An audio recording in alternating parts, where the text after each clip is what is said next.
Hey there, fellow Discord enthusiasts.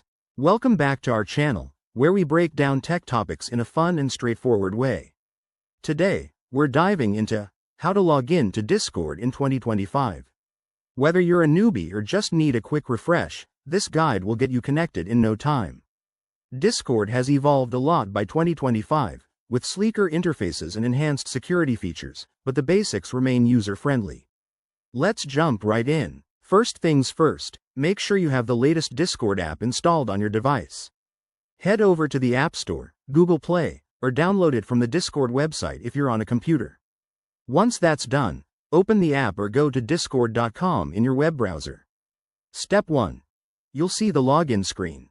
Enter your email address or phone number associated with your Discord account. Pro tip: if you haven't created an account yet, hit the Sign Up button instead, but we're focusing on logging in today. Next, type in your password. Remember, passwords are case sensitive, so double check that caps lock isn't on. If you've enabled two-factor authentication, which I highly recommend for security, you'll get a prompt for a code. This could come via an authenticator app, email, or SMS. Enter that code quickly to proceed. Once everything checks out, hit the Login button, and voila, you're in. You'll land on your server list or home screen. If you run into any issues, like invalid credentials, try resetting your password through the Forgot Password link.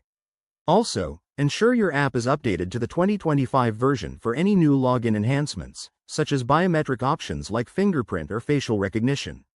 And that's it. Logging into Discord in 2025 is quicker and safer than ever. If you found this helpful, give it a thumbs up, subscribe for more tech tips, and drop a comment if you have questions. Stay connected and happy chatting. See you in the next video.